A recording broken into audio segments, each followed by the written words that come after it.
Bienvenidos, bienvenides a esta mesa de lenguaje inclusivo de ABDEA, Asociación de Profesionales de la Dirección Escénica Argentina, justamente en torno al lenguaje inclusivo. Desde los orígenes de ABDEA es la intención de generar un intercambio, poder reflexionar, asumir una posición respecto del lenguaje inclusivo y la manera en la que nos nombramos. A lo largo de estos 2 años, desde la creación de la asociación, ha sido un tema recurrente en las asambleas y una necesidad que ha sido planteada por las distintas comisiones. Especialmente la Comisión de Géneros y Diversidades, la cual viene realizando un trabajo activo, consciente, participativo, no solo de reflexión, sino también de generación de actividades tendientes a visibilizar estas cuestiones en nuestros espacios de trabajo, en nuestros espacios asociativos. Esta mesa de lenguaje inclusivo es fruto justamente de este trabajo. Y es la continuación de una primera mesa que tuvimos de trabajo, que realizamos por las comisiones de ABDEA en torno a esta temática y que fue interna para la asociación. En esta oportunidad nos pareció interesante abrir el intercambio, poder abrir las reflexiones, poder abrir las experiencias, no solo para la comunidad de ABDEA, sino para todo aquel que quiera sumarse. Agradecer entonces, en nombre de la comisión directiva, a los integrantes de la Comisión de Géneros y Diversidades por este trabajo, a Martín Marcusa, a Macitelli y a Alejandra Rubio, que se pusieron la organización de la mesa de trabajo al hombro, y particularmente a los 2 invitados que tenemos hoy, Clau Videgaín y Mara Glossman, con quienes vamos a estar en un minuto charlando. Pero antes, para generar un poco de suspenso cortito, queremos comentarles que otra de las iniciativas para poder llegar a todos y de carácter federal de la asociación es lanzar el primer directorio de profesionales de la Dirección Escénica Argentina, al que invitamos entonces en esta oportunidad a sumarse a colegas de todo el país y cuya inscripción no implica ser integrante de la asociación.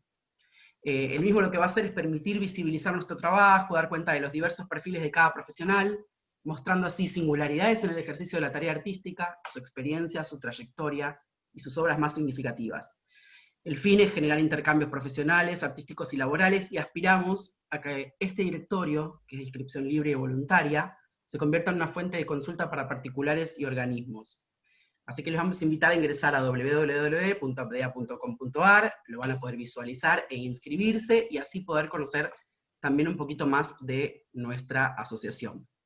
Vamos a entonces pasar un pequeño videíto para que puedan ver entonces de qué se trata este directorio, y después retomamos la conversación con nuestros 2 invitados del lujo. Bueno, vamos entonces a compartir el video.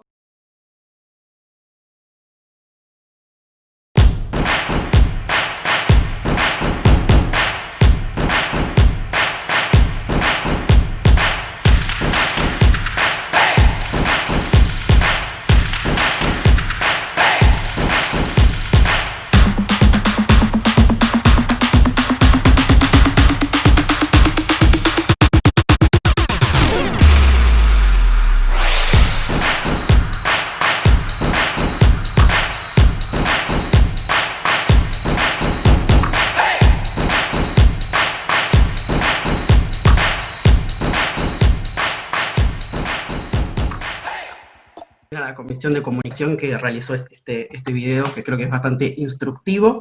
Y ahora sí, le damos la bienvenida entonces a Clau Videgaín y Mara Glossman, nuestros invitados de hoy. Clau Videgaín es profe de lengua y literatura de Joaquín B. González, activista, poeta no binaria, y Mara Glossman es doctora en letras con orientación en lingüística, magíster en análisis del discurso e investigadora del CONICET. Así que bueno, bienvenides. Gracias por estar acá, para nosotros es un honor. Así que Zaida va a empezar con mi compañera en la coordinación, va a empezar con las preguntas, y bueno, a reflexionar. Hola chiques, gracias por estar acá con nosotros. Y bueno, quería yo principalmente empezar como livianito, desde las bases, para todos los que estamos aprendiendo y necesitamos aprender más. Sobre todo para las personas que se resisten, entender también el por qué se resisten. Esto de empezar livianito era mentira, porque en realidad la pregunta es, ¿qué es el lenguaje y cómo trabaja el lenguaje? ¿Verdad? A ver, ¿quién quiere empezar? ¿Clau? Una gran pregunta. Claro, por favor. Bueno, muchas gracias por la invitación, por la amorosidad y por abrir a discutir estos temas que, bueno, que militamos por todos lados, por donde podemos, para que justamente se garanticen derechos, ¿no?, de muchas personas y no se vulnere el derecho a la identidad. Es uno de los derechos más importantes que se puede garantizar o no a través también del lenguaje.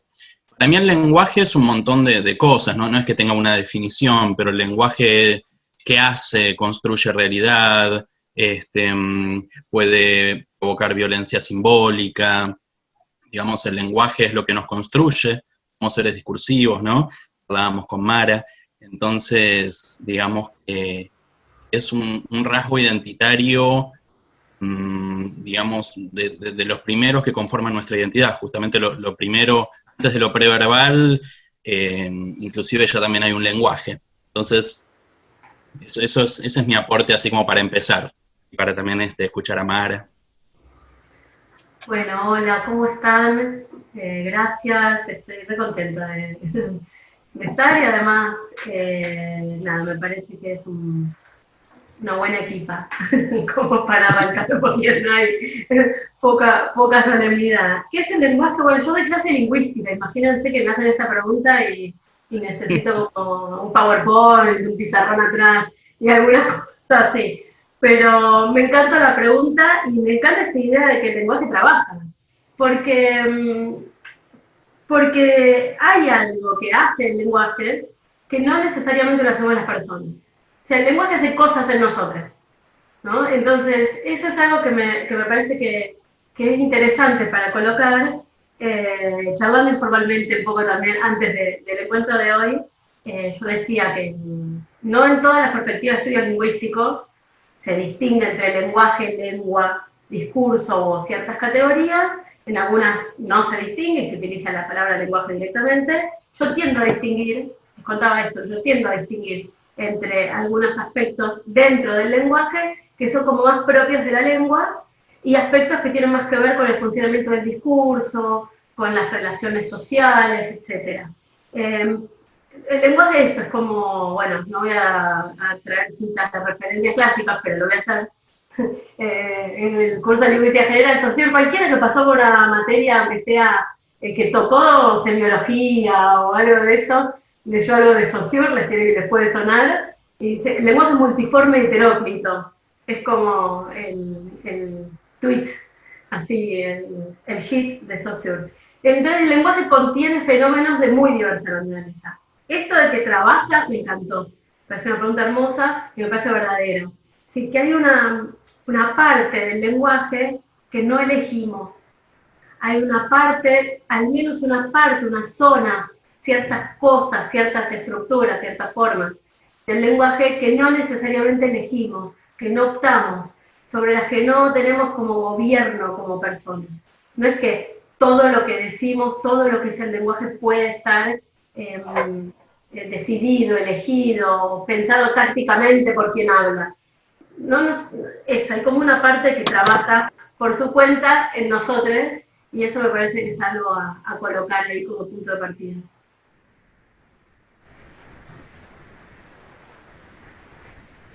Bien, recién charlando hubo algo que a mí me interesó mucho, que era el uso de la X o de la E.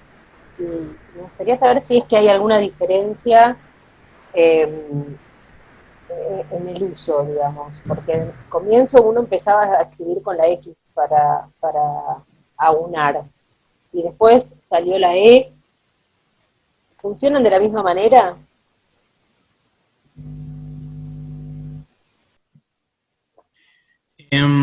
Bueno, sí, es verdad que lo podemos distinguir desde un comienzo, ¿no? Me parece que al comienzo también recuerdo que se usaba mucho la arroba, ¿no? Como esa especie de A-O, bueno, que en un momento era necesario por ahí que en el lenguaje estuviera representado lo masculino y lo femenino, ellos y ellas. Después, creo que en otro segundo momento, si se pudiera historizar o hacer una genealogía del uso, ¿no? Aparece la X. Me parece muy rico porque la X justamente tacha el morfema de género, o lo podríamos pensar así, ¿no? Una X que aparte de ser la X, esta letra tan novedosa, tan queer, quizás, ¿no? También sirve para tachar, sirve para despejar una posible incógnita, para que cada hablante reponga, digamos, en la realización fonética, en la realización del sonido, la vocal que quiera, y en mi caso la utilizo justamente para tachar el género, ¿sí? No para volver a binarizarlo, por ejemplo, con una arroba. Eso son elecciones del hablante. Y después la E, como en realidad creo que en algún punto se termina realizando el sonido en E, digamos, es importante que si podemos reflexionar qué estamos diciendo, cómo lo estamos diciendo y también cómo lo estamos escribiendo. Justamente la E me parece que en algún punto también me han dicho esto, no sé, Mara, si a vos te llegó, pero cuando dicen, en realidad, hay ciertos dispositivos que no leen cuando la palabra está con X, ¿no? Para las personas ciegas, entonces que necesitan escuchar un audiolibro, y si está con X, el dispositivo no lo lee bien. Entonces muchas veces la E la relaciono con una manera también de expresión inclusiva en ese sentido. Sí, no sé, ay, perdón, no sé, Clau, si terminaste. Sí. Avísame si te interrumpí. No. Hay una pica, esto es como, bueno, nada, no lo vamos a comentar ahora. Quizás sale. Yo voy a hacer que salga. Claro, para dentro de un rato. Sí, también, yo estuve consultando un poco eso, la verdad que no soy especialista en ese tipo de dispositivos. Es una inquietud que aparece, también hay que ver cómo aparece y cómo funciona eso como argumento, digamos, porque hay que ver en qué discurso se entrama también, ¿no? A veces no es con un fin de producir inclusión, sino con un fin de sustraer la posibilidad de la escritura con X, o sustraer la posibilidad de lo que eso significa. O sea, hay como ciertos discursos más de reacción o más reaccionarios que dicen, no, la X no es inclusiva porque, ¿no? Aún si tiene muchos fundamentos al respecto. Yo creo que hay algo que agarran argumentos a veces al vuelo, y si efectivamente los dispositivos de lectura funciona así, es importante tenerlo en cuenta. La E tiene además, yo digo, observando ciertas regularidades, que es más o menos lo que hacemos los lingüistas, observar regularidades, tiene como distintos funcionamientos, y varía mucho en los ámbitos en los cuales aparece, si son ámbitos de activismo, si son ámbitos militantes, o a veces pasa mucho en ciertos espacios también, que en algunos casos se utiliza la E como para no marcar masculino-femenino, o se utiliza la E para un plural, ¿no? Para que no aparezca el plural en masculino, y en otros usos directamente lo usan solamente personas no binarias, como para referirse a sí mismas, o, bueno, no sé, yo cuando hablo yo no uso la E, por ejemplo, como como equivalente al masculino general. Me cuesta un montón. Uso la E con amigas no binarias, y si no, en la escritura uso la X. Me parece que es menos determinante de imaginarios y anticipaciones de identidades de otros. Y en la oralidad sí es necesario que aparezca alguna forma de vocal ahí en lugar de la X. Y luego tiene que ver, no sé, también me parece que los usos E y X con ámbitos, espacios de comunicación, formas y géneros discursivos, digo, qué es lo que estamos comunicando, qué es lo que estamos enviando. Una cosa es una resolución, otra cosa es un texto, un texto que tiene un juego expresivo, que tiene un juego de escritura, que tiene un juego literario, otra cosa es un ensayo. Me parece que ahí también, ¿no? Como cómo se inscriben esas formas en las tramas de la escritura y de la oralidad le va dando cierta posibilidad de variar. Que es en relación también a los ámbitos, ¿no? Como pensaba, esto que justamente hablabas del ensayo, o bueno, de la academia, y pensar como qué desafíos aparecen a la hora de pensar la relación entre la lengua y las tradiciones instituidas, el lenguaje inclusivo, la academia, como pensar esa relación, ¿qué pensaban ustedes? Sí, la academia, no solo, sino, por ejemplo, hacer una comunicación institucional, o una resolución, o informaciones. Yo tengo esa pregunta en general tenemos la idea de que los textos tienen que ser regulares, homogéneos. O sea, arrancás con la X, terminás con la X, arrancás con la E, terminás con la E. Nos suelen dar esas pautas, y en general tenemos esas pautas. Ahora, no sé, hay que pensarlo, porque en una zona de un texto puede aparecer la X, como decía Clau, como espacio de variable, como espacio a completar, y tal vez en otros usos, no sé, en todo eso, hay ciertas expresiones que tienden más a usar la E, por ejemplo. Así que también son esas preguntas, ¿no? Entre tipos de textos que son como más institucionales y que tenderían a una regularidad, y formas de reflexión, de juego, con el lenguaje, que tienden, en realidad van a contramano de la normatividad. Entonces ahí, entre los textos institucionales y las formas del lenguaje que vienen como a horadar esa cosa institucional y normativa, hay que ver ahí cómo se resuelve ese encuentro, digamos, tenso. Sí, yo lo pensaba, ahí cuando vos hablabas pensaba en los textos teatrales, en las dramaturgias, en las didascalias. Me han contado compañeras que escribían con la E en las didascalias y que se lo han rebotado de concursos, por ejemplo.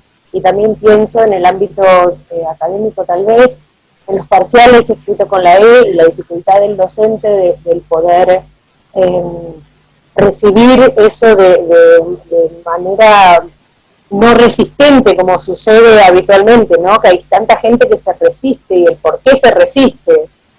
Eso, y vos, ustedes, vos, Clau, que sos profe, y vos también sos doctora, Mara,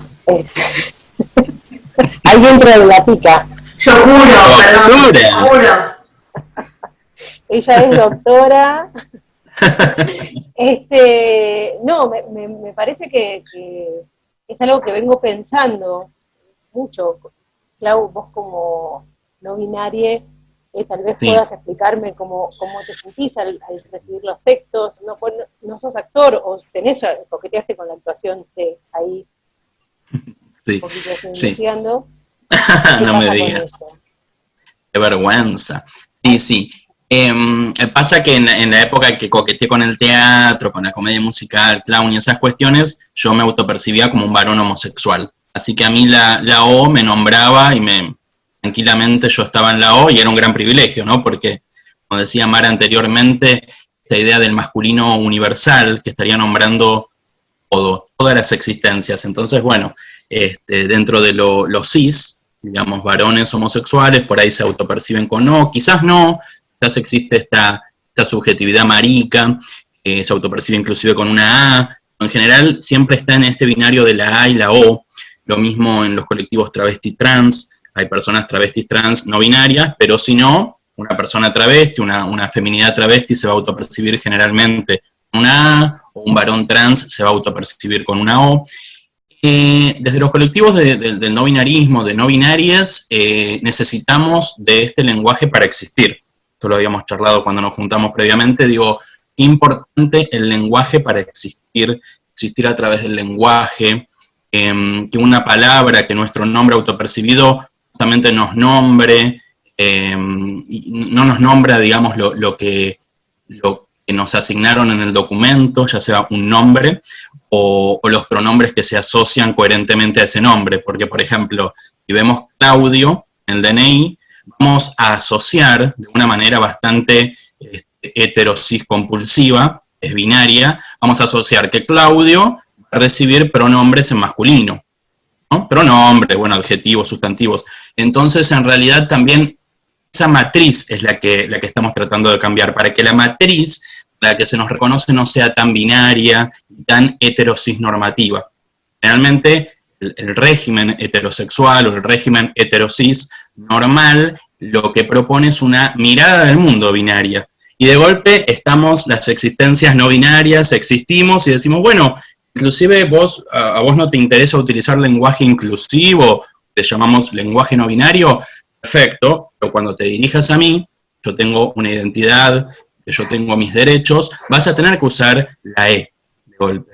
¿Sí? Entonces, me parece que está bueno también cuando podemos encarnar con nuestras cuerpas, e inclusive en la docencia. De golpe yo trabajo en un profesorado de teatro, acá en Río Gallegos, Santa Cruz, abrió el año pasado, y bueno, y yo les comento a mis estudiantes, ni bien empezamos, es mi nombre, cómo me autopercibo, y cómo me gusta que me llamen, cómo siento que deben llamarme para que ellas conozcan, y entonces también es una manera muy disruptiva desde el activismo, es decir, replanteen si me van a respetar en mi identidad, si van a estar vulnerando mis derechos. También como para empezar. ¿Puedo agregar algo? Claro. Levanto la mano. Por supuesto. Soy una persona muy institucionalizada, perdón, vas a tener que lidiar con eso. Lo lamento. No, puedo decir una barbaridad. Cuando arranqué a psicoanalizarme, esto no, nadie contarlo en público, pero primera entrevista, y bueno, primer cuatrimestre del año 2001, me hice como primer cuatrimestre. Bueno, soy una persona muy institucionalizada, efectivamente, e incluso mi propia vida está organizada primer y segundo cuatrimestre. Pero volviendo a eso, hablando de instituciones, esto que decía Zaida de los espacios de clase, o que decía Pablo también de espacios, no sé si académicos, pero institucionales en algún punto, suelo aclarar, yo, lingüista, lo garantizo, la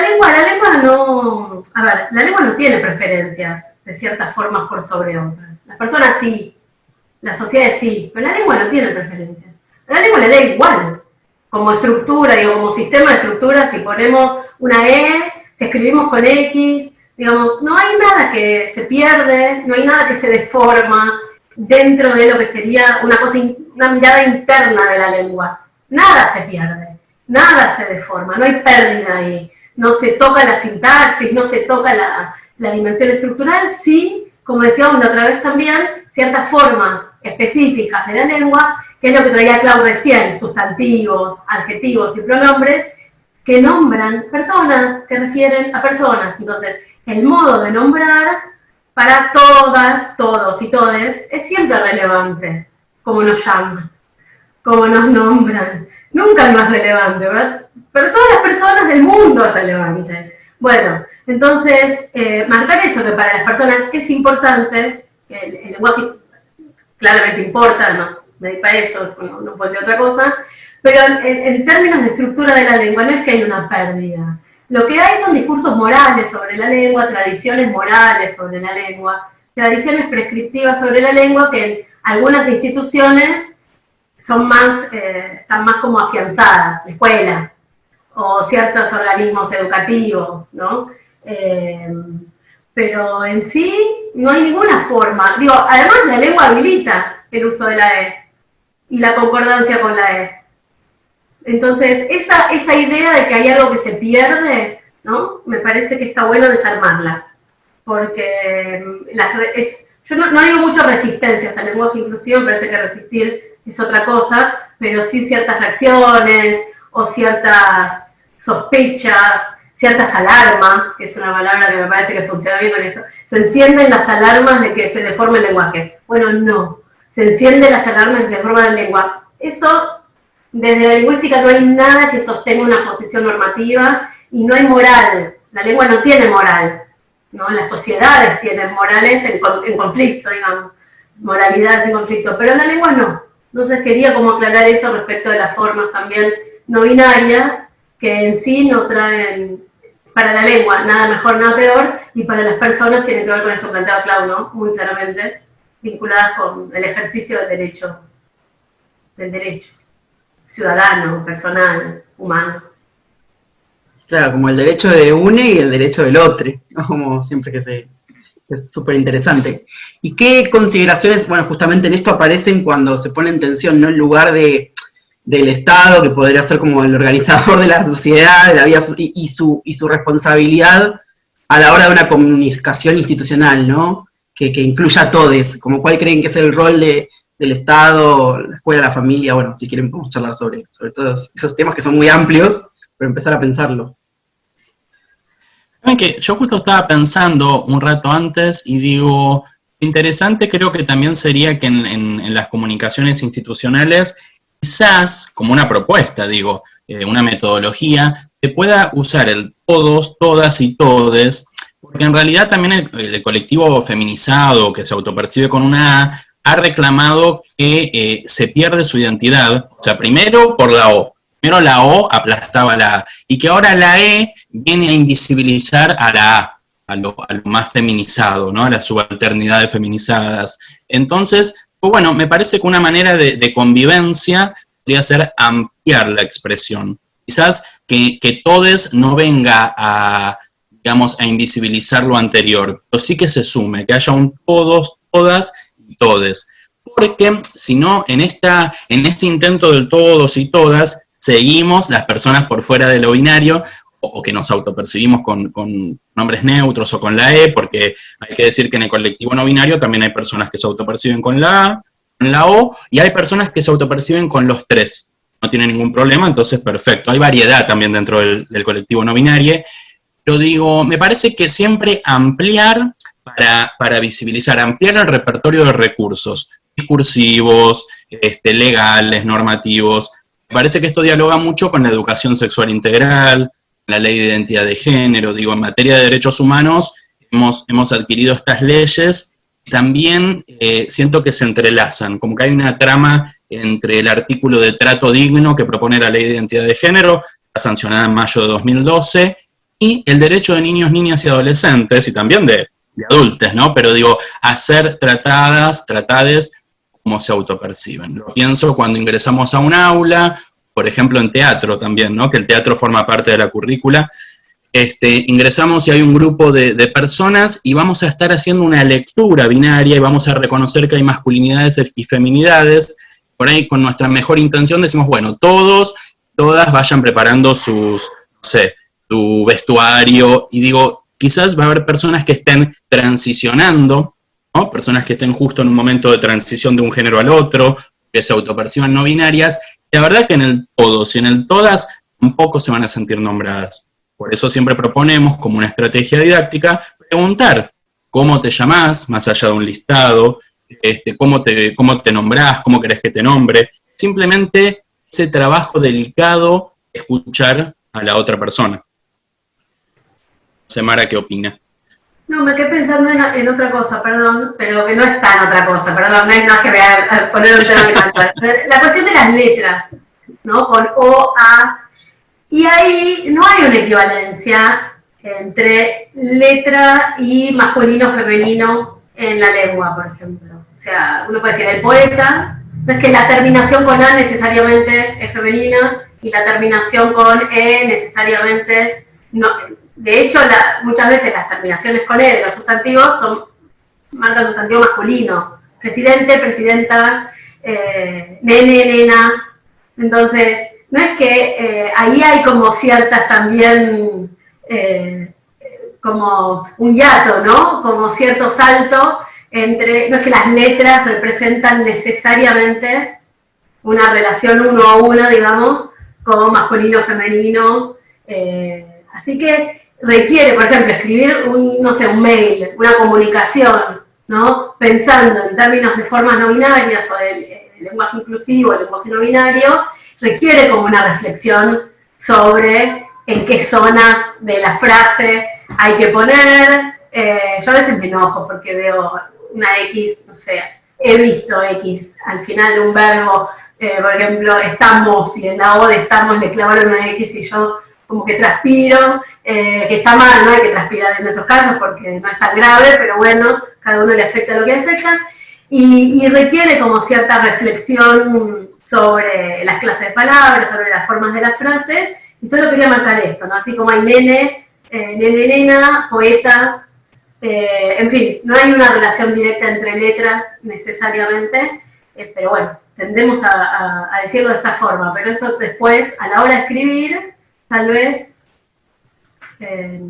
se puede hacer. Yo también estoy pensando, no sé, como pequeñas propuestas, pero pensando en esto de pequeñas propuestas a la hora de escribir, circulan bastante cosas como guías, ¿no? El ministerio, de hecho, tiene una guía llamada Renombrar. Circulan guías, columnas, listados de palabras, expresiones que sí, expresiones que no. A mí eso me cuesta un poco como forma de lazo social.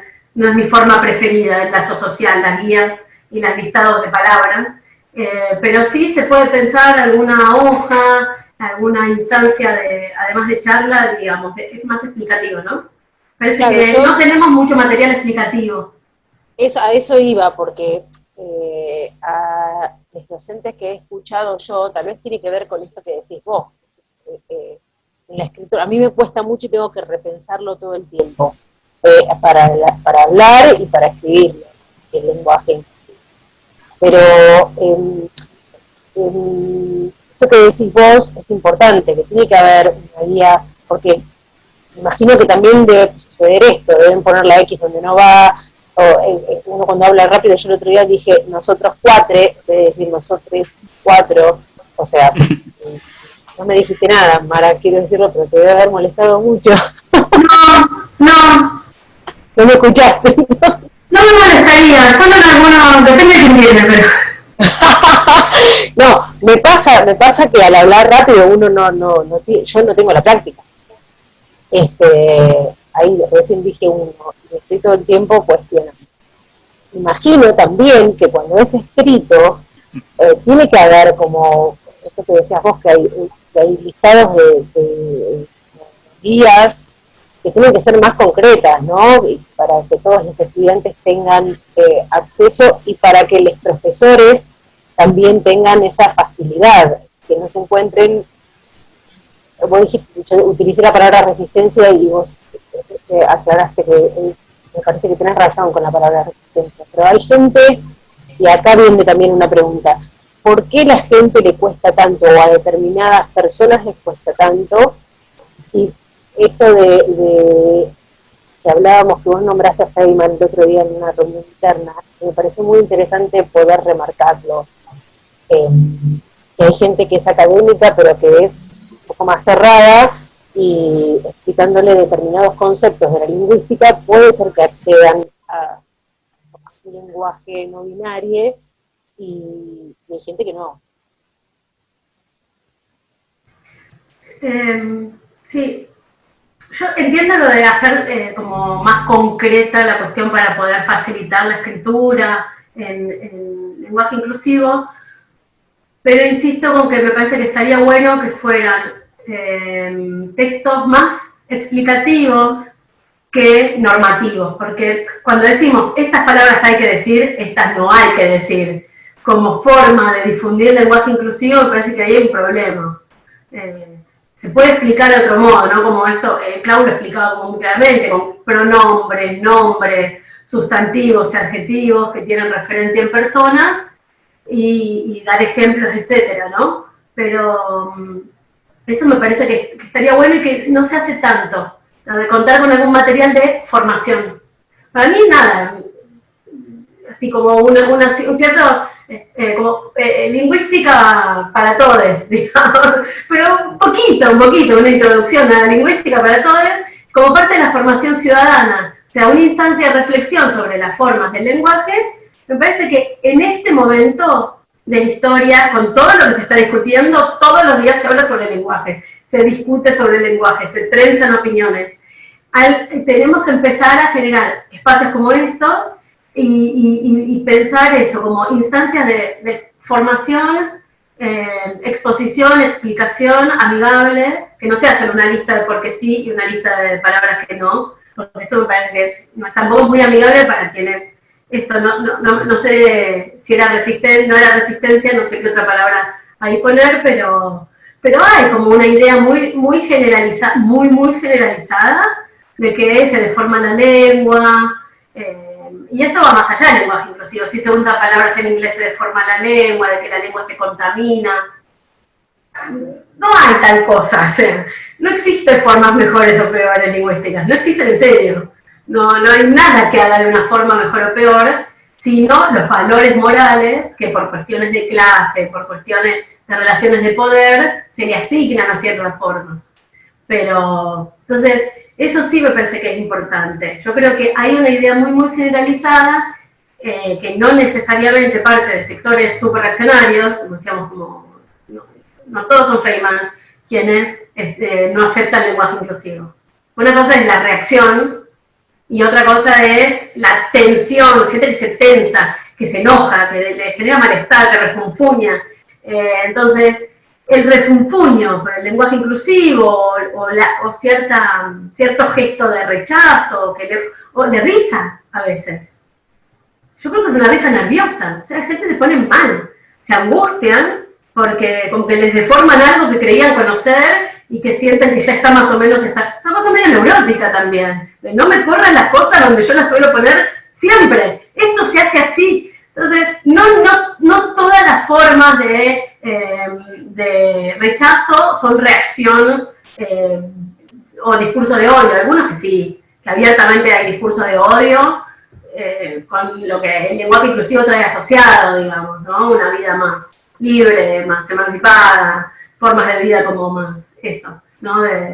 Sí, eso ya es político, es una decisión política. Eso es político, pero no tiene nada que ver con la lengua. Ahí no tiene nada que ver con la lengua. Eso sí me interesa dejarlo claro.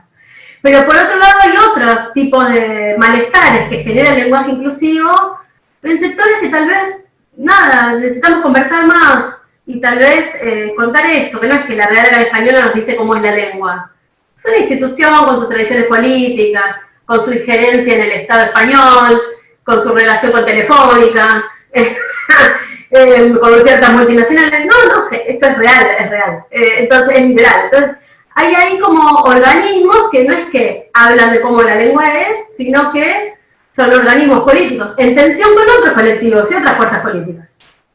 Claro, a mí me pareció muy interesante lo que dijiste antes, Clau, porque he escuchado a muchas compañeras feministas no enojarse de Feynman, como decía Mara, con el les, o con la utilización del lenguaje no binario, pero sí decir, estamos peleando por usarla, luchando por desaplastarnos de la O, perdón si invento palabras, Mara, no te quedes loca, pero para romper con eso, y ahora nos ponen la E.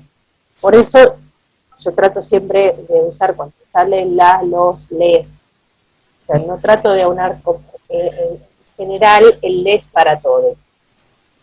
Claro, esto está muy bueno porque también a veces se usa indiscriminadamente y puede ofender, porque hay personas que por ahí a toda persona sexodisidente le llama con E, y eso es muy doloroso para una persona que está luchando hace muchísimo, por ejemplo, la nombren con una A o que la nombren con una O. Claro. Entonces, ¿no? La E ahí es como una falta de respeto total porque es como que barre con toda una lucha, toda una historia de vida. A mí me parece que, a mí me gusta hablar en términos de disputas de poder también, con el lenguaje. Me parece que no por nada la gente se enoja tanto, porque el lenguaje nos construye de manera binaria, el lenguaje nos construye desde un régimen, como decía antes, que es el régimen heterosexual. Entonces cuando se interviene el lenguaje, que la otra vez hablábamos de pensar el lenguaje como una primera institución, esta primera institución que construye realidad, que con el lenguaje nos nombramos a otros. Digo, si intervenimos esa primera institución, estamos interviniendo un montón de valores, de cosmovisiones. Eso es tan movilizante y desestructura tanto ese lenguaje que nos construyó, que es el lenguaje patriarcal. Acá no se salva nadie, ¿no? Las disidencias tampoco, nadie, ni las mujeres, digo, hay un lenguaje androcentrado y patriarcal. Yo entiendo, Mara me empieza a poner una cara, o sea, entiendo que no es el lenguaje en sí mismo, pero digo, hay un uso, y ahí por ahí afilamos más, hay un uso del lenguaje androcentrado y patriarcal, que es el hegemónico, es el que tiene poder, que es el que está reconocido como el oficial. Ese lenguaje debemos ir deconstruyendo, o ese uso del lenguaje. Entonces, de esa manera, todos vamos a tener, les digo el mismo poder, pero la misma posibilidad de existir, que es lo que venía diciendo al comienzo. Si solamente hay un lenguaje oficial, correcto, hay una gramática, justamente la gramática es una gramática relacionada con un uso patriarcal, ¿dónde quedan las gramáticas no binarias? ¿Dónde quedan las gramáticas sexodisidentes? Porque tenemos otras eróticas, otras gramáticas, que yo acá preparé, por ejemplo, este libro, ¿no? Se llama Cuerpos en fuga, por ejemplo. Y ya la palabra cuerpos, ¿sí? como una palabra sumamente política, porque habla de corporalidades, está intervenida con una X. Entonces, esto también es una manera de intervenir el discurso, es decir, ¿por qué si los cuerpos, cuerpo es una palabra en masculino y el plural es cuerpos, está hablando de cuerpos de mujeres, de todo tipo de cuerpos? Bueno,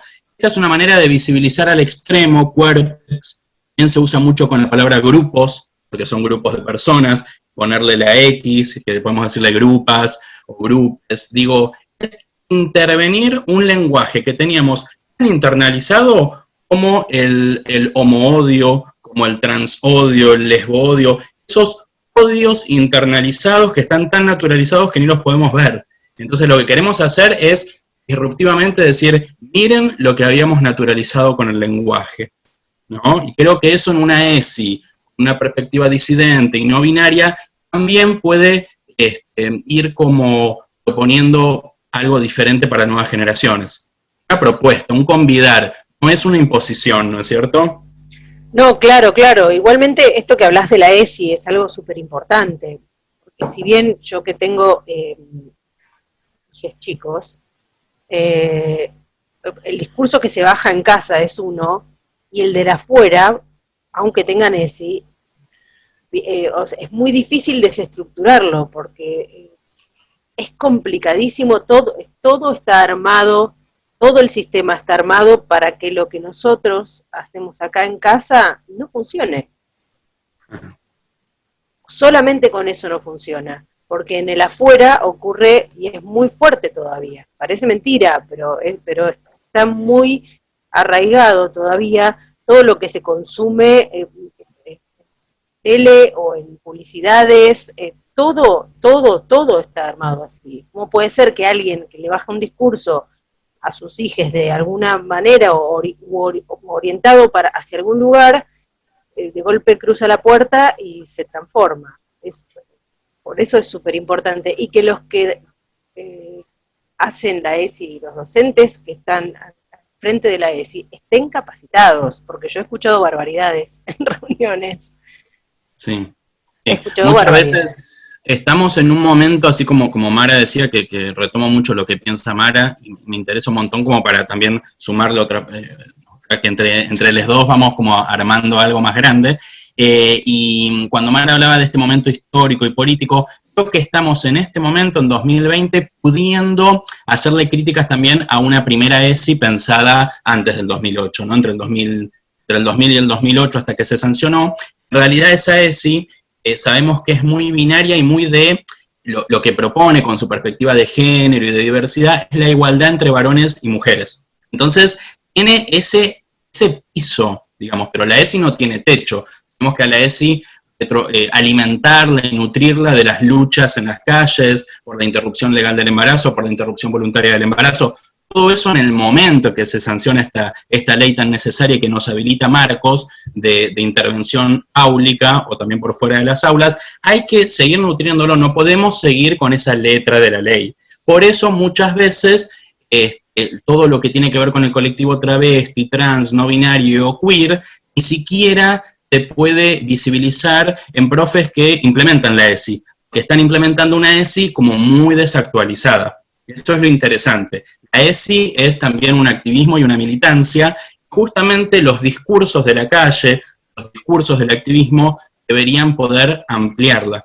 Esto es lo que yo siento y eso es lo que yo propongo. Otra cosa que pensaba con respecto a lo teatral para este panel, es decir, ¿cómo puede ser que en las dramaturgias, en las ficciones, en los discursos ficcionales o literarios, tampoco aparezcan otras subjetividades por fuera de la heterocisnorma? ¿Cómo puede ser que, por ejemplo, yo trabajo en el profesorado de teatro y me gusta darle obras de teatro, voy a nombrar de ciertos dramaturgos que son amigos y todo, y me encanta, Pero claro, siempre hablamos, bueno, siempre hay una familia clásica, o ¿dónde quedan las otras posibilidades? ¿Cómo puede ser que no estén plasmadas en didascalias, pero digo, ya en la construcción de un personaje, ¿no? Eso me parece interesante para pensar cómo construimos personajes también ficcionales y con qué lenguaje hablan, cuál es el lenguaje que construye subjetividades.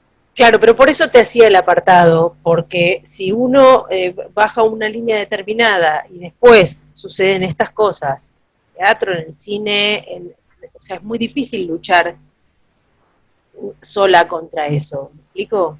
Por eso me parecía importante esto de construir otras realidades familiares, de vínculos y historias distintas a las que estamos acostumbrados.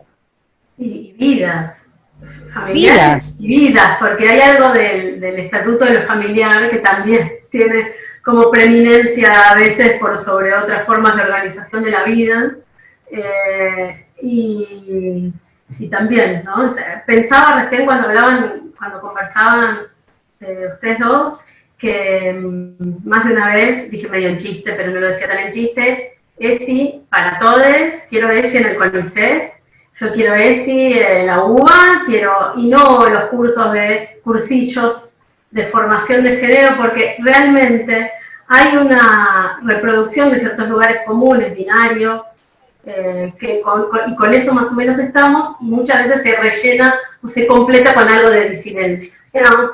Y me parece que abrir espacios de reflexión, abrir espacios polifónicos sobre todo, me parece fundamental. También pensaba que esto que contaba Clau de distintos momentos de la ESI pasa con el lenguaje, porque de hecho hay toda una parte de las guías del lenguaje no sexista que lo que plantean es darle visibilidad a la mujer o visibilidad a las formas femeninas, y luego, no sé, yo me acuerdo del año pasado que era lenguaje no sexista, pasó al lenguaje inclusivo, luego el hashtag en junio de este año fue lenguaje no binario.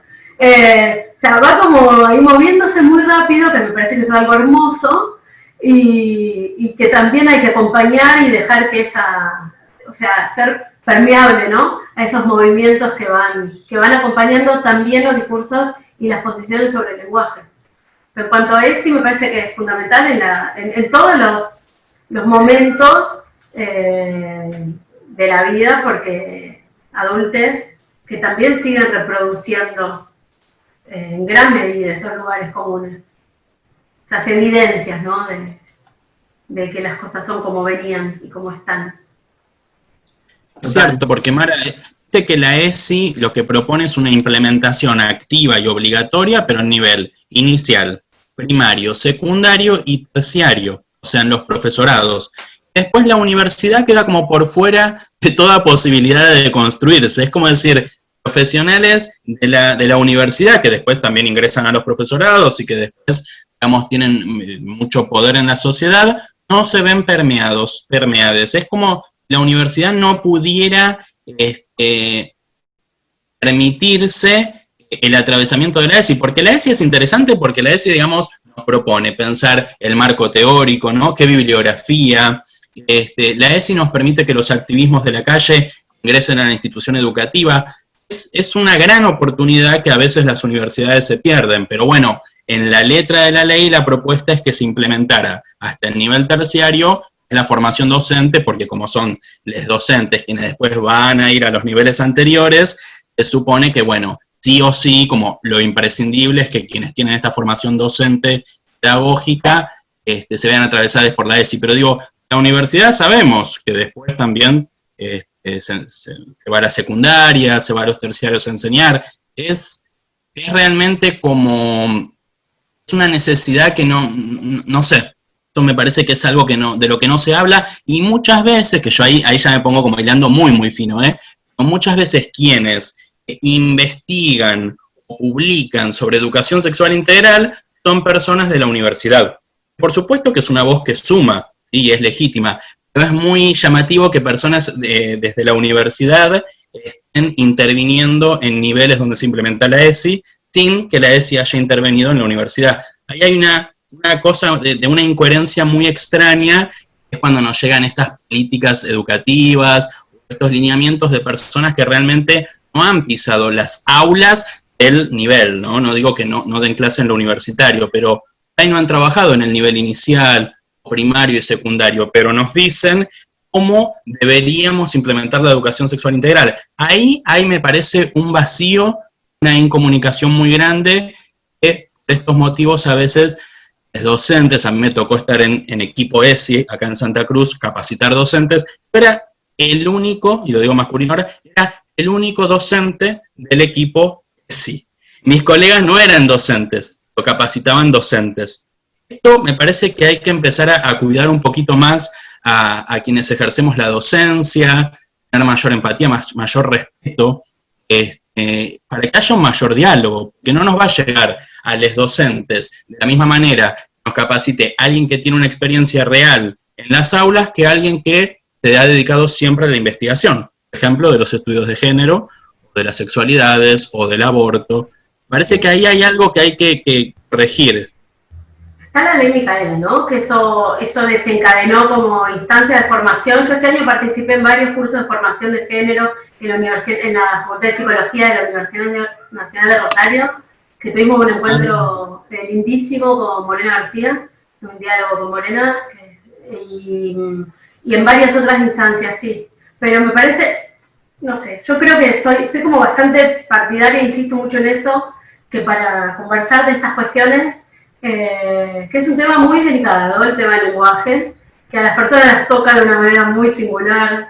Digo, las palabras nos llegan, nos tocan, nos conmueven, nos molestan, nos enojan, nos tocan en la piel, digo, nos damos vuelta o no, según como lo llamen. O sea, son temas como muy delicados que tienen que ver con las marcas de la historia de cada quien, además. Y me parece que hay como que empezar a generar espacios parecidos a esta charla, polifónicos, con personas de procedencia heterogénea, que tienen experiencias distintas, que no sean verticales, no es que te viene la especialista a explicar cómo funcionan las cosas y vos tomas nota. Me parece que hay algo de, por ejemplo, prácticas escénicas, prácticas culturales, prácticas docentes, experiencias de vida, esto de, no sé, digamos, investigación también, como porque me parece que hay algo ahí para aportar de cómo trabaja el lenguaje. Esa palabra esa pregunta me la noté. Pero me parece que siempre como que tratar de armar espacios polifónicos, heterogéneos, no el panel académico que te baja y te explica cómo son las cosas, sino siempre como en la trama del diálogo.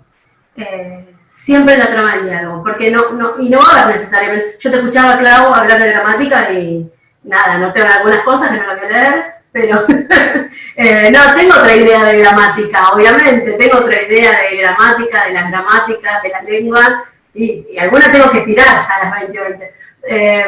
Pero acá apareció el conflicto. ¿Viste? Las visiones de la gramática. Estamos bien, a una hora de la pica, a una hora de... Tiré un shade, ¿viste? Tiré un shade, anoté alguna cosita, no te digo... Bueno, no, pero lo que digo es que me pasa también, bueno, no importa, en general me pasa, ¿no?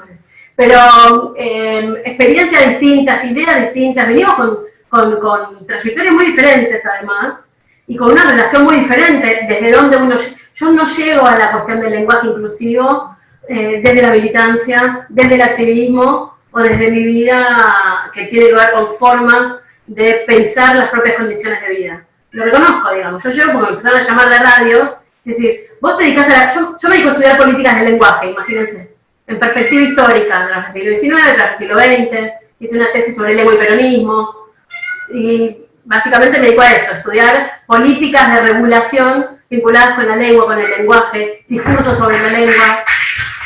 Tengo un gato ahí. Perdón. ¡Qué tiene gato! Pero poderoso. Le dejé comida, lo encerré, pero abrí la puerta. Muy bien, gatito. Interrumpiendo a la doctora. No tengo pibes, tengo gato. Esto es increíble. Ahora, me parece muy interesante porque justamente este encuentro entre nosotros, digo, yo vengo de una formación de la lengua y la literatura, pero basada desde el primer momento para la enseñanza, ¿no? Entonces, digo, a veces cómo nos encontramos personas que tenemos una formación de profesorado, que no está pensado por ahí para la investigación o para seguir, digamos, académicamente. Y a mí lo que me aportó la experiencia docente en las aulas es poder como armarme una ESI propia en diálogo con las necesidades de mis estudiantes. Digo, si bien aparece esta autopercepción y esta necesidad de existir y de que me respeten, mucho lo fui tomando como de la experiencia en el aula, de tener un estudiante en segundo año que me dijera que estaba en transición usando los pronombres neutros, un varón trans en cuarto año que necesitó comentarnos que se estaba autopercibiendo masculino. Digo, todas estas cuestiones de la escucha, ¿no? La escucha atenta también, de valorar todo lo que nuestros estudiantes tienen para decirnos, ha sido un aprendizaje, esa retroalimentación en la praxis. Entonces, digamos, tomando en cuenta la perspectiva de las epistemologías críticas feministas y transfeministas, en donde se revaloriza la autobiografía, la primera persona, el erotismo, ¿no? Conocimiento situado y encarnado, como que fue como otro recorrido. Pero digo, bueno, todo es válido y todo suma. Digo, para mí la idea sería tener en cuenta todas las posibilidades, no solamente lo que diga la lingüística, la gramática, el activismo, sino tener en cuenta todo. Porque si nos quedamos solamente con los saberes patriarcales, pienso, muchas autoras, ¿no? Con Bell Hooks, con Val Flores, estoy pensando, si nos quedamos solamente con los saberes patriarcales que nos fueron construyendo, digamos, hay una necesidad de utilizar otras herramientas para despatriarcalizar nuestra teoría, para despatriarcalizar nuestra mirada. No es que hay una sola y que todos tenemos que despatriarcalizarnos, pero la sensación es que la trampa de la academia es tender a la reproducción. Entonces se reproducen discursos, y los discursos que se reproducen no son los más ligados a los derechos humanos. Ese es mi miedo de que la academia esté hablando a través nuestro, ¿no? Que podamos también construir otras teorías más eróticas, más corporales, que tengan que ver con activismos que no tienen por qué ser solo activismos de género, ¿no? Pueden ser activismos con respecto a derechos humanos, porque habíamos dicho esto, como la posibilidad de un lenguaje no binario o inclusivo está relacionada estrechamente con derechos humanos. Ni siquiera hay una posibilidad de decir, bueno, yo sí, yo no. Si un lenguaje no es binario, que no es inclusivo, vulnera derechos humanos, tenemos como muchos problemas. Tenemos que empezar a revisar qué ha estado haciendo históricamente el lenguaje con las personas, pero cómo ahora lo empezamos a desnaturalizar. Este es un posicionamiento que a mí me apasiona porque justamente me atraviesa la praxis, la identidad, el deseo, la sexualidad, la manera de escribir. Yo les comentaba, he tenido la posibilidad, que no tiene todo el mundo, de que mis escrituras poéticas pueda aparecer la X, pueda aparecer la E, que muchas veces ciertas editoriales no permiten, ¿no? En estos libritos, muchas editoriales no permiten que la escritura esté en lenguaje no binario. Entonces ahí nos damos cuenta que quienes detentan el poder, ya sea desde lo literario, desde lo académico, nos permiten usar este lenguaje. Ahí nos damos cuenta del poder político y cómo incomoda. A veces se nos permite ser, a veces no. Hay quienes nos dicen cómo debemos hablar. Entonces, hay un lenguaje hegemónico. Se nota que hay una discursividad hegemónica y una contrahegemónica, ¿no? Esto es lo que trato de visibilizar. Sí, yo escribo también, yo uso la X y uso la E, más uso la X en la escritura.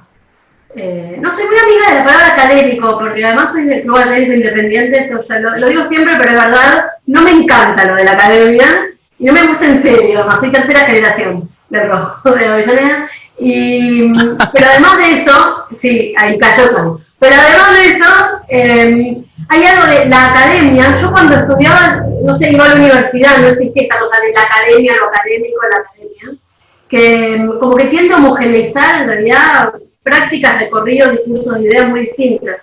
Yo creo que casi todo lo que hago lo hago de manera militante, casi siempre, o sea, cuando discuto un texto, cuando leo, cuando propongo una teoría, cuando pienso un proyecto de tesis, o sea, a veces no es tan inmediato, pero son formas de intervención, decir, a ver, ¿cómo movemos el avispero acá? ¿Qué es lo que tenemos que interrogar? Y ahí me parece como algo importante esto de la multiplicidad de saberes sobre el lenguaje. O sea, la multiplicidad de las formas y de las prácticas del saber. Digo, el saber teatral también es un saber sobre el lenguaje. El saber cultural, el saber literario, no sé, digo, multiplicidad de conocimientos y de saberes legítimos en diálogo para pensar cuestiones y problemas del lenguaje. Me parece que eso... Iba a decir otra cosa, pero me lo olvidé. Pero eso lo tenía anotado y lo otro no, escúchale, mientras hablaba Clau. Pero eso me parece que es una cosa, un punto...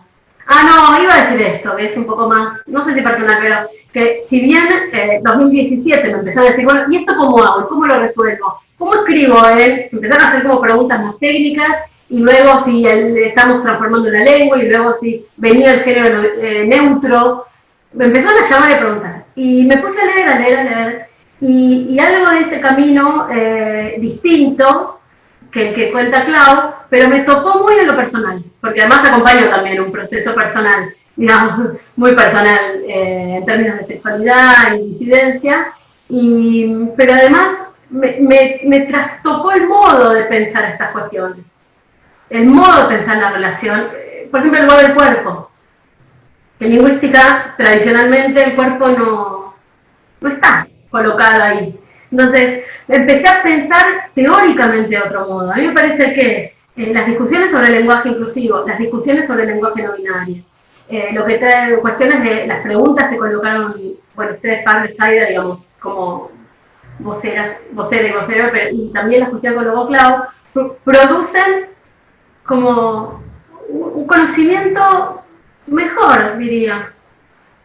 O sea, hacen pensar. Entonces, estas cuestiones hacen pensar más y mejor. Yo entiendo mejor cuestiones de funcionamiento del discurso desde que empecé a abrir diálogos en torno de estas problemáticas. Pienso mejor, tengo más ideas, o sea, no, hay algo ahí del espacio de construcción que me parece que nos permite entender otras cuestiones que no son las problemáticas como más disciplinarizadas, ¿no? Esto que decía Claudia de la reproducción como algo bastante común en las instituciones de educación superior. Bueno, ¿cómo? O sea, eso, o sea, cuando...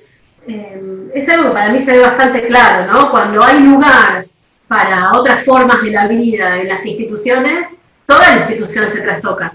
Se produce mejor conocimiento, se piensa mejor, hay un espacio además de producción. No solo los derechos también, pero yo estoy pensando en producción de conocimiento, producción de saber, y hay algo como que funciona, me parece, de una manera como más,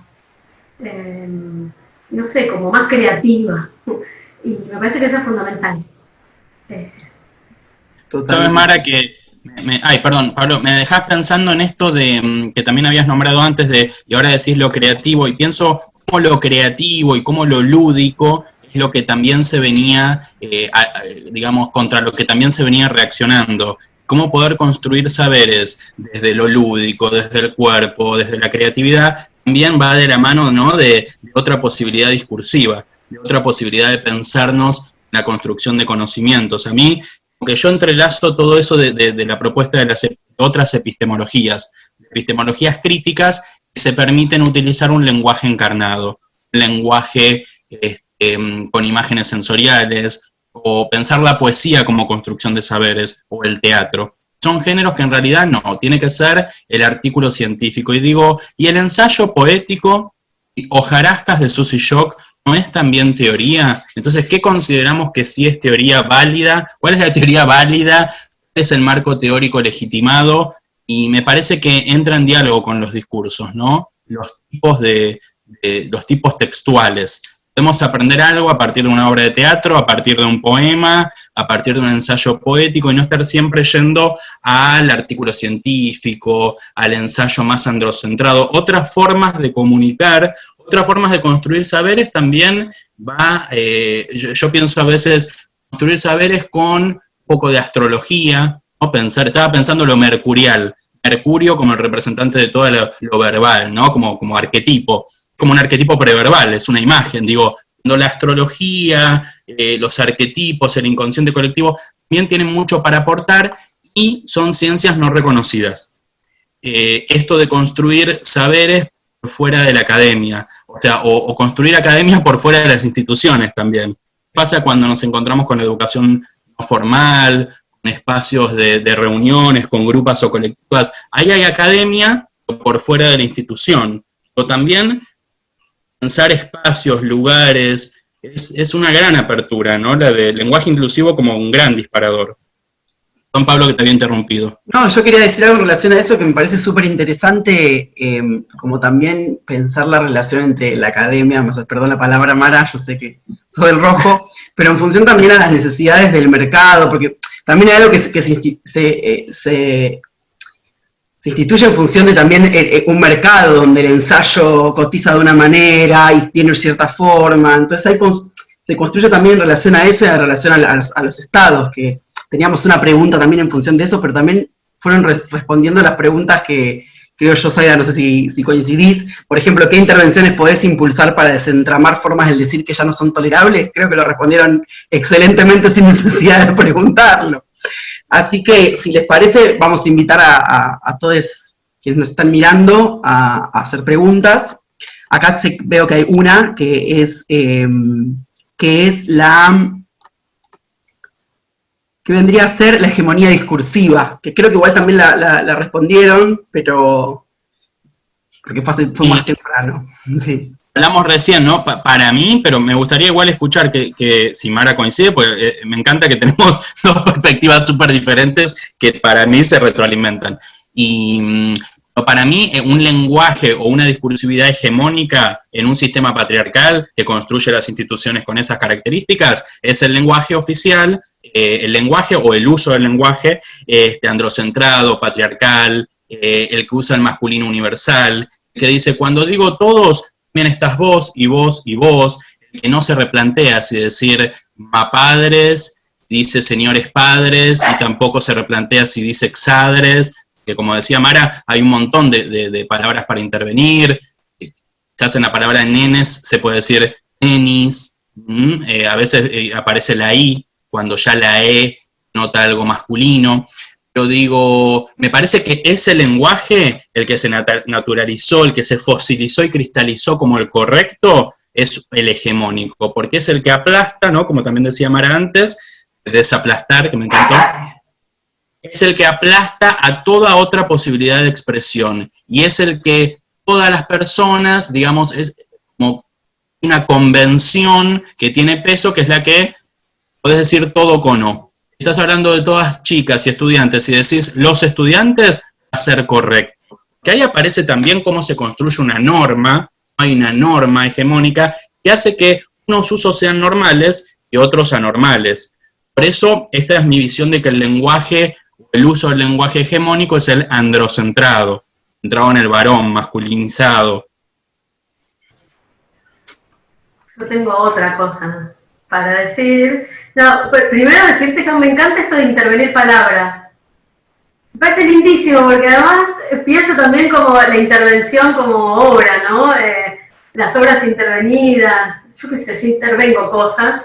Me gusta esto de intervenir palabras, como ahí marcarlas de un modo, y me parece que parte del lenguaje inclusivo es eso, es una intervención política que taja la palabra, la marca, la taja, le pone como alguna forma es como un gesto, claro, queda ahí como, sea tachada o sea de alguna forma como no sé, como si tuviese un toque de pintura encima que desestabiliza la forma visual que tenía antes, ¿no? Como eso, como intervenir también en ese sentido. Pero sobre esto yo no uso tanto la idea hegemónico por una cuestión, nada, de teorías, pero sí más la idea de discurso dominante. Y no lo pienso tanto como cierto contenido específico, sino como un funcionamiento. Voy a tratar de que esto no se vayan cuando digo esto, no se aburran, no apaguen la computadora, pero como que volviendo un poco a la primera pregunta que me encantó y me quedó ahí marcada, ¿cómo trabaja el lenguaje? Bueno, el discurso trabaja en nosotros. No es que necesariamente estamos pensando qué vamos a decir, o lo sabemos o lo elegimos. Entonces, para mí el discurso dominante es aquel que trabaja en nosotros independientemente muchas veces de nuestra voluntad. Entonces, aún en quienes intentamos producir una transformación, intentamos producir una intervención transformadora, tratamos de generar prácticas militantes, lazos políticos, lazos solidarios, digamos, más justos, ¿no? Aún ese discurso dominante está trabajando ahí y aparece. Entonces, para mí, el discurso dominante es aquel que cuando lo echás por la puerta, entró por la ventana. Entonces, no te diste cuenta y estás reproduciendo sin saberlo, o se entra ahí, ¿no? Sin que nos demos cuenta, como quien no quiere la cosa, y volvimos a reproducir eso, como sin darnos cuenta, ciertos lugares que discriminan, o ciertos lugares comunes, enquilosados.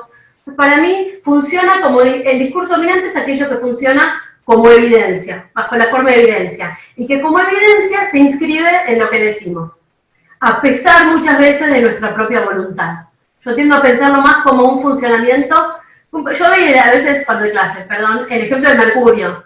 El discurso dominante funciona así: uno agarra el mercurio, lo separa, te diste vuelta y se volvió a agrupar. Entonces, funciona un poco así. Las evidencias enquilosadas, los discursos conservadores, los discursos que discriminan, uno los agarra, los desmenuza, los separa, estamos todos de acuerdo, está todo bien, y arrancamos y otra vez se reagrupó y volvió a aparecer por la ventana sin que nos demos cuenta, como quien no quiere la cosa. Entonces, no se trata solo de buenos y malos, de gente que tiene gente del grupo A y gente del grupo B, estas personas son así, sino que hay un discurso, por ejemplo, hay un discurso racista, que al ser hegemónico o al ser dominante se reinscribe incluso en quienes buscamos tener prácticas no racistas. Entonces, así es como yo entiendo que funciona, digamos, el discurso dominante. Hay una pregunta acá, maravilloso, que sería, bueno, si el uso normativo sería lo hegemónico, que creo que era un poco lo que estaban planteando de alguna manera, y si intervenir implica subvertirlo. Charan, gran pregunta. Me gusta que aparezca la idea de subvertir, de subversión, porque es algo que proponen también mucho las teorías queer, ¿no? La teoría queer es justamente lo que quiere subvertir lo binario, o que lo masculino esté asociado a la O, que la O esté compulsivamente asociado a lo masculino y viceversa, ¿no? Que el varón esté asociado a macho, a viril, a poderoso y a violento. Lo queer viene justamente a subvertir. Así que eso a mí también, cuando hablo de pedagogías no binarias, me gusta casi sumar y decir pedagogías no binarias y queer. Yo siento que lo queer en Sudamérica, que es como algo hay que tener un panel sobre lo queer, pero lo queer, sudaca con la C-U-I-R, es justamente lo que nos viene a hacer irreverentes, ¿no? Lo lúdico, lo podría pensar como lo clownesco, o que aparezca un clown en la universidad, o hacer una performance en un museo muy conservador. Digo, eso disruptivo puede ser a través de un lenguaje corporal, puede ser a través de lo que dice Mara, esa especie de tachadura o de cicatriz que le queda al lenguaje. Para mí subvertir es justamente casi un motor de la militancia, ¿no? Subvertir lo normativizado. Tiene que ver con lo normal, tiene que ver con una idea de lo normal, lo legítimo, lo lícito, ¿no? ¿Agrego una cosita a eso? Bueno, ya que me dice que sí, voy a agregarlo. Claro, por supuesto, las que quieras. Uno de esto de subvertir, a mí me encanta, soy medio nueva con lo queer, pero me encanta, abrazo plenamente. Y me gusta como horizonte, además, más que como trayectoria de lo pasado, me gusta como horizonte común. Me parece que eso es sí, exacto. Me parece que eso es algo que el lenguaje inclusivo permite esto. O sea, yo nunca hubiese conversado con Klaus, tal vez si no fuese por lenguaje inclusivo, me parece que permite una materialidad de encuentro, y ahí, por eso, pensarlo como horizonte y también las formas del lenguaje, el lenguaje inclusivo, pensarlo como horizonte, sin tal vez esta cosa neurótica querer fijarlo. Entonces, respecto a la cosa normativa, en relación con lo que decía recién del discurso dominante, cómo funciona, también hay normatividad en el discurso del lenguaje, a favor del lenguaje inclusivo, porque cuando tenemos una guía que nos dice, este listado de palabras son inclusivas, este listado de palabras son excluyentes. Entonces, hay quien, por algún motivo, no lo hace a propósito, no se da cuenta, pero se le filtran formas del lenguaje que no, entonces queda en el listado de quien usa palabras excluyentes. Entonces, eso también es normativo. Me parece que, por eso decía antes, la forma tal vez, guía o hoja de estilo, que te dice que sí y que no, no sé si es la forma más conveniente en el sentido de más que aloja mejor la posibilidad de un encuentro y de construir un lazo en la conversación o en los espacios de charla sobre el lenguaje. Y respecto de subvertir, por eso decía, también hay discurso normativo, a veces cuando se habla a favor del lenguaje inclusivo. Para mí, lo normativo del discurso es una forma de hablar sobre la lengua. Cuando decís esto sí y esto no, eso es normativo. Eso es prescriptivo, esto sí y esto no. Entonces, ahí hay una discusión para pensar. Si el discurso normativo es el discurso que queremos, es la forma que queremos adoptar para pensar las transformaciones vinculadas con el lenguaje no binario. Entonces, me parece que ahí lo coloco como, no tengo ninguna respuesta, digamos, lo coloco como inquietud. Y respecto de subvertir, me encantó lo que planteaba Clau, y también pensaba la intervención como desplazamiento. Porque uno bien puede saltearse lo que proponen los otros, muchas veces hay marco el masculino, ¿no? Entonces no es que necesariamente darlo vuelta, sino que también la posibilidad de colocar otras preguntas. No solo dar vuelta, porque, por ejemplo, con esto de la heterosexualidad obligatoria, ¿no? Que creo que es algo que, por lo menos yo lo sentí muchos años en mi propio cuerpo, la obligatoriedad de esta sociedad que nos incomoda, ¿no? Quienes vivimos formas disidentes de la sexualidad. Entonces, subvertir sería preguntar, no sé si subvertir, pero invertir tal vez, no es lo de subversión, pero sería como contraponer a eso una pregunta de, ¿y vos cuándo le dijiste a tus padres que eras heterosexual? Entonces, esos juegos de dar vuelta lo mismo son una posibilidad, pero también es una posibilidad de colocar otras preguntas. Entonces, a veces intervenir es construir una posición que no responda a la pregunta que ya me colocaron, sino formular preguntas de otro modo. Y me parece que eso también es una forma de intervenir el lenguaje, interrogarlo con otras preguntas. Buenísimo, y encima a través de preguntas, digamos, la pregunta como posibilitadora de otros saberes, ¿no? La pedagogía de la pregunta. Sabes que, claro, yo pensaba subvertir no como invertir, subvertir como caotizar, como deconstruir, ¿no? En ese sentido de subversión. Mara, ¿sabés qué? Pensando, después nos quedamos por WhatsApp, yo quiero seguir hablando también por WhatsApp, por un grupito de WhatsApp, algo.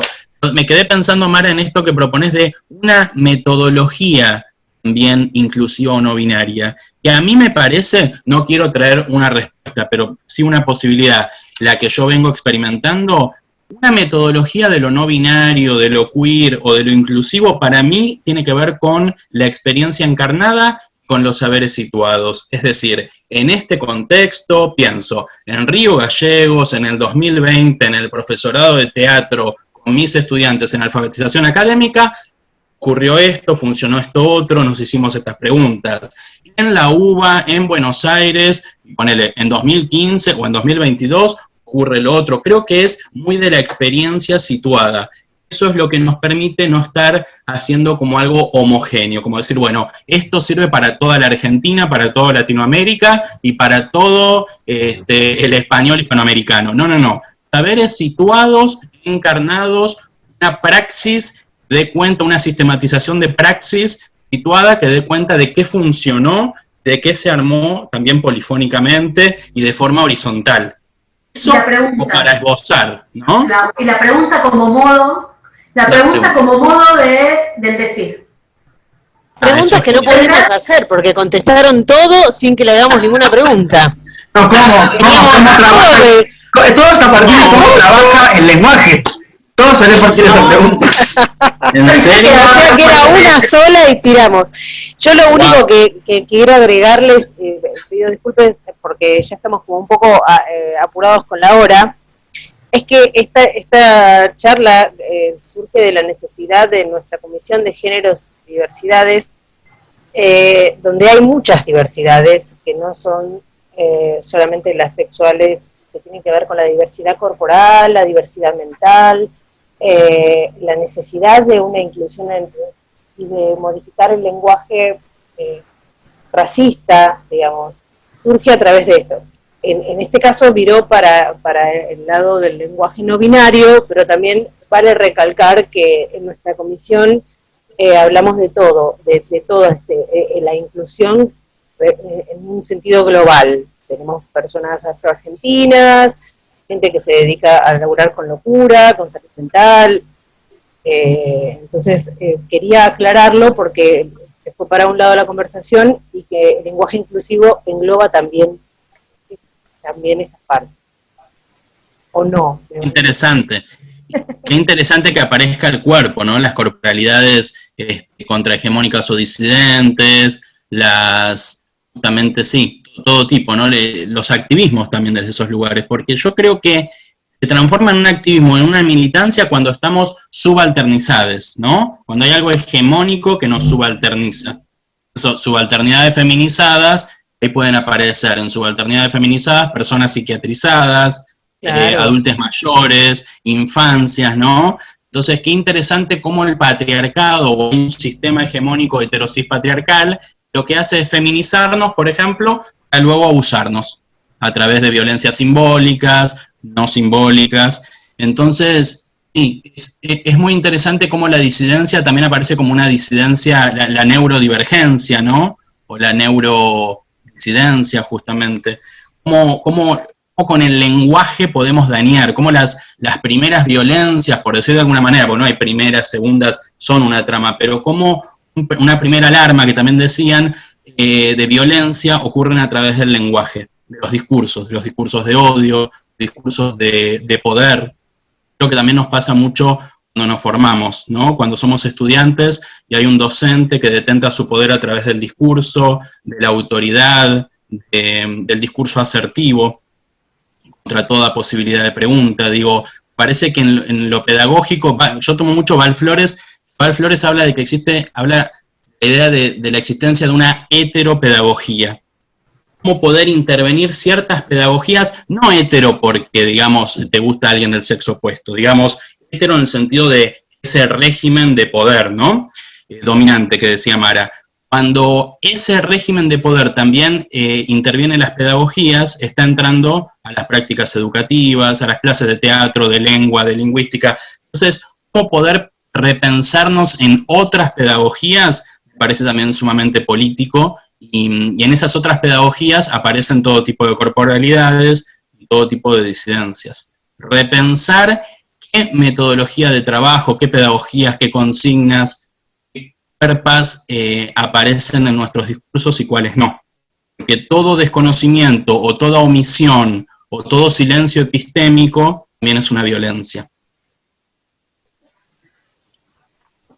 Me sale la pregunta, me sale como muy asertivo, pero bueno, para compartir y ver si hay preguntas, hay por ahí más preguntas de la gente.